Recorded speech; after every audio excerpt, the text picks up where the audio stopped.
This week we will be talking about equations and inequalities. So first let's focus on equations. The goal to solving equations or solving problems is to get the variable alone.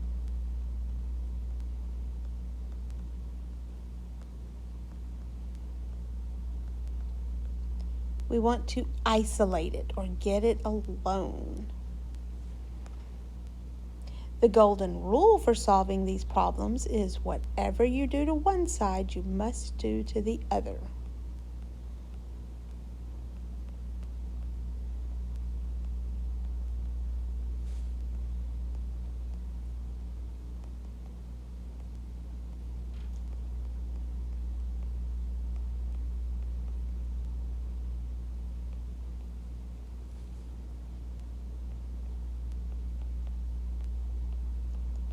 And to figure out what we're going to do to both sides, we use something called inverse operations.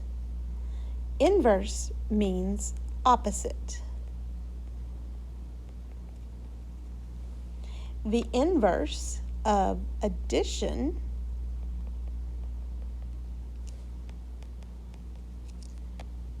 zoom in. The inverse for addition is subtraction.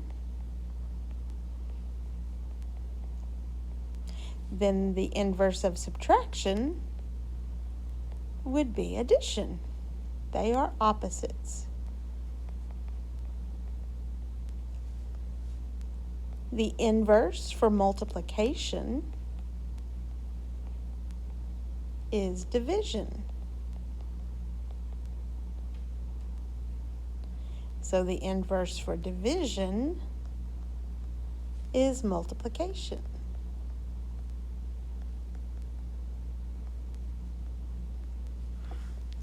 So what happens when you use an inverse operation? Think of it like a positive 4 and a negative 4. They're opposites. Or 4 minus 4. That would be 0.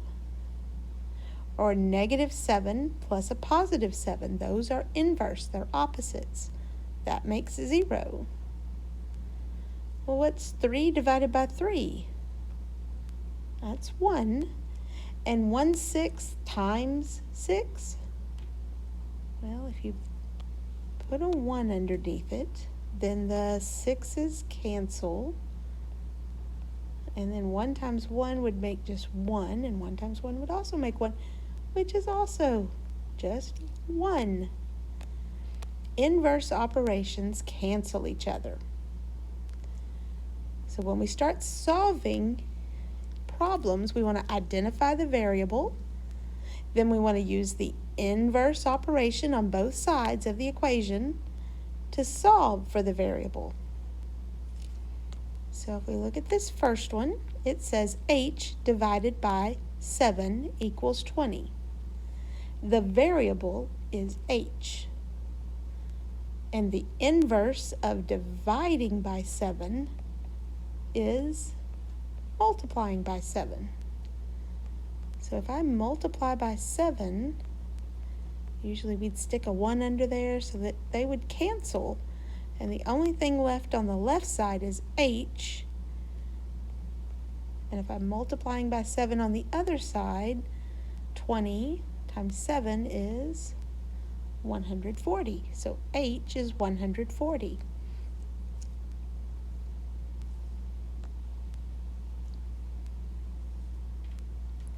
The variable on the other example is k.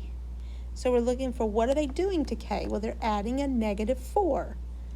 The inverse of negative 4 is positive 4. So we want to do positive 4 on both sides. That will make them cancel. Because negative 4 and positive 4 make 0, then k is by himself. 25 plus 4 makes 29. K is equal to 29. Now let's look at inequalities. A two-step inequality includes 2 different operations. And you can write a two-step inequality by translating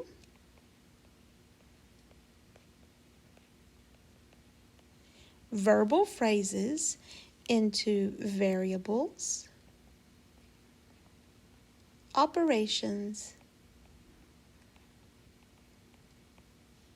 and numbers. Write a two-step inequality for each situation below.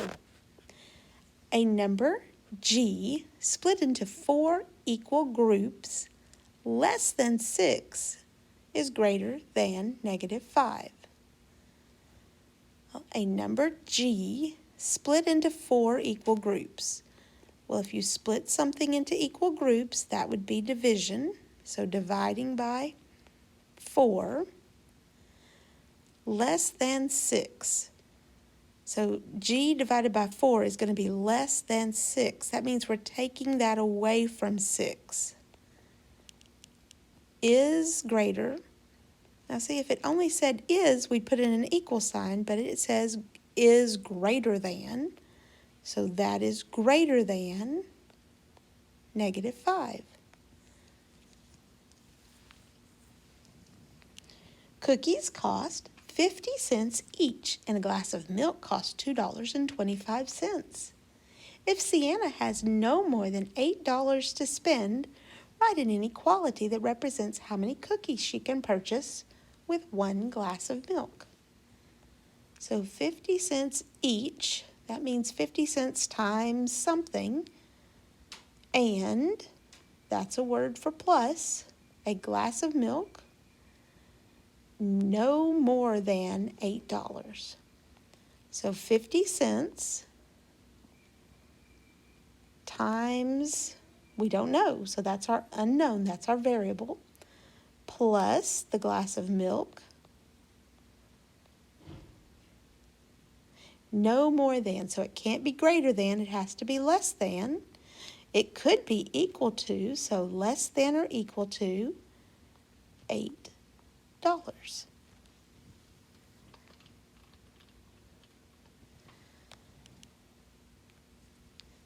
Number 4, solve a two-step inequality the same way that you would solve a two-step equation. They're pretty much the same thing. Remember though, if you multiply or divide an inequality by a negative number, you must flip the inequality symbol. So if you ever multiply or divide by a negative, the alligator has to swim the other direction. Now we're going to solve and graph each inequality below. It starts out kind of like an equation. Remember, we have to find the variable, and we're going to undo everything on the variable side, and we use the inverse operations. Sad Meg. We're going to do the order of operations backwards, so we have to get rid of subtraction and addition first. That means we're going to do the opposite of plus 12, which would be minus 12 or negative 12. So I do that on both sides. The 12s cancel. 4H comes straight down. The inequality symbol comes straight down. And -8 and -12 make -20. Because same signs, we just add and keep. The only thing left is 4 times h, so the opposite would be to divide by 4. And 4 divided by 4 would make 1, and 1h is just the same as h. Inequality symbol straight down. And -20 divided by 4 is -5. And we need to put that on the number line. Since h can be equal to -5, we give it a solid dot. It has to be colored in. And h is on the big side because the alligator's mouth is open to him. So this would be the big side. We shade the big side.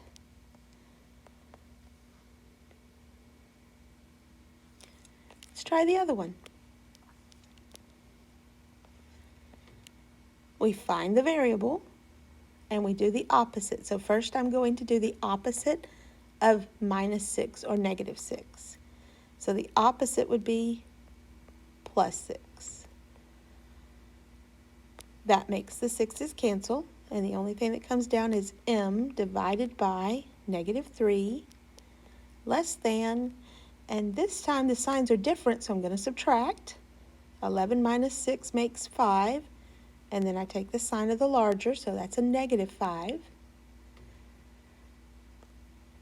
The opposite of dividing by a -3 is multiplying by a -3. Want to be sure to do that on both sides.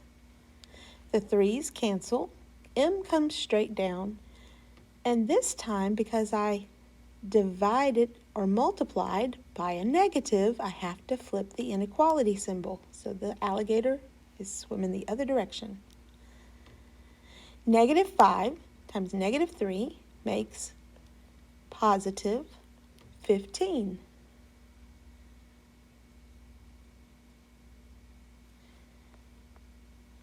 Now we're going to put that on the number line. M is not equal to 15, so we want to give it an open circle. M is on the big side, so we want to shade the big side of the number line, which is always the right side. Now let's do some practice problems. Number 1, the greatest weight Ben can carry is 130 pounds. Ben is already carrying a sports bag that weighs 80 pounds. Books that weigh 10 pounds each will be given to Ben to carry. What inequality represents all possible values of x, the number of these books that can be given to Ben to carry? The greatest weight he can carry is 130. It can't be greater than 130. So if it can't be greater than 130, it has to be less than. But it could be equal, so less than or equal to 130. It says he already has 80 pounds that he's carrying. And then he's going to get books that weigh 10 pounds each. Each is a word that means multiply, so we're going to multiply. We don't know how many books, but they give us a letter, so we're going to add 10 times x. Number 2, what is the solution to this equation? This one's an equation, so we don't have to worry about flipping the inequality symbol. We're just going to look for the variable and get rid of all of the numbers next to the variable. So the variable is x. First, we want to get rid of subtraction or addition, so -7. The opposite of -7 is +7, so I do that to both sides. 7's cancel. -12x comes straight down, equal sign straight down, and 53 plus 7 makes 60. Then we want to get rid of the 12. The opposite of multiplying by 12 is dividing by 12, so we want to divide by -12 on both sides. 12's cancel. X comes straight down, equal sign straight down, and 60 divided by -12 makes -5. Number 3, what is the solution set for the inequality? So again, same principle. Find the variable, and we want to get rid of everything on the variable side. So first we start with subtraction or addition, so we want to get rid of +40. The opposite would be -40. The 40's cancel. -8x comes straight down, greater than sign comes straight down, and -16 and -40, remember, same signs, add and keep, so that would be -56.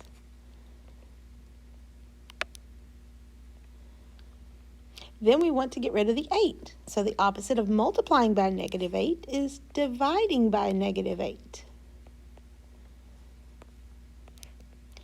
X comes straight down, but remember, if you multiply or divide by a negative, you have to flip the symbol. -56 divided by -8 makes +7.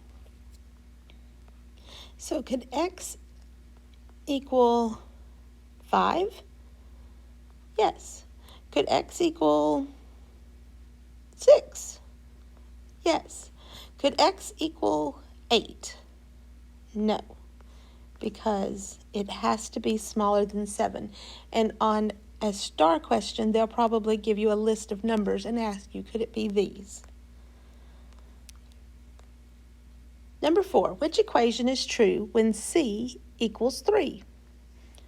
We're going to plug in the number 3 everywhere we see a C.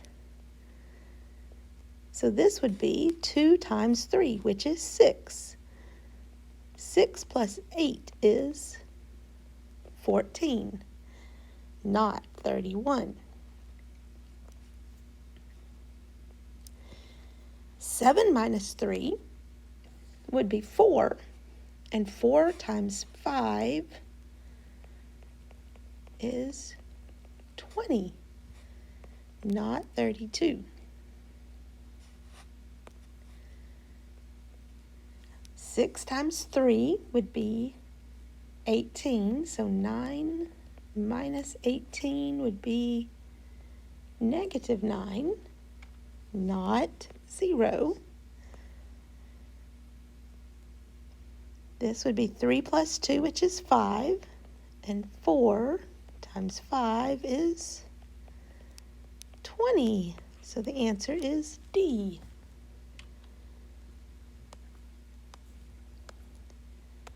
Number 5, the angle measures of a triangle are shown in the diagram. What is the value of X? Well, if you add all of the angles together, they should equal 180. So 2x plus 10, that's this angle up top, plus 30 plus 50 will equal 180. Then we want to start combining like terms. Well, like terms means all the ones that have a variable. So I don't see any other ones that have a variable. 2x is going to stay the same. Plus, these are all single. Plus 10, plus 30, plus 50. So 10 plus 30 plus 50 makes 90.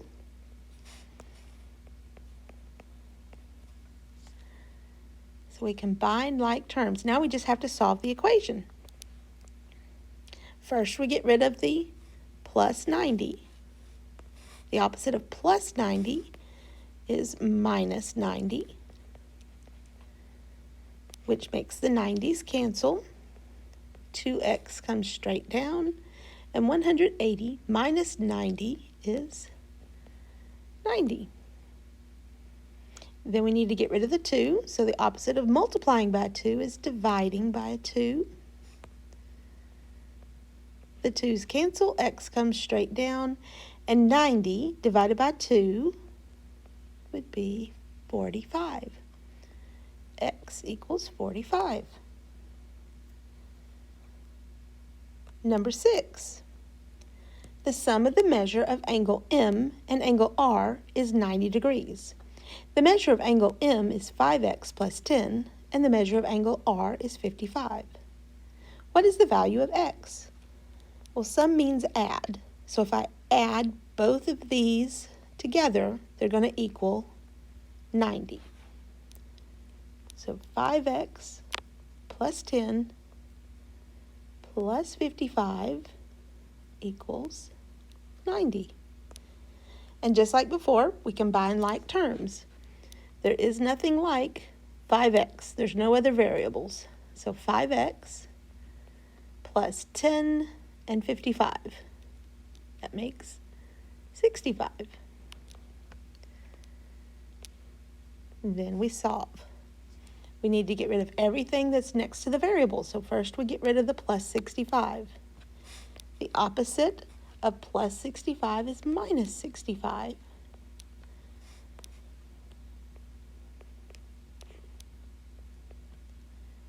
$90 minus 65 leaves 25. And then we want to do the opposite of multiplying by 5, which would be dividing by 5,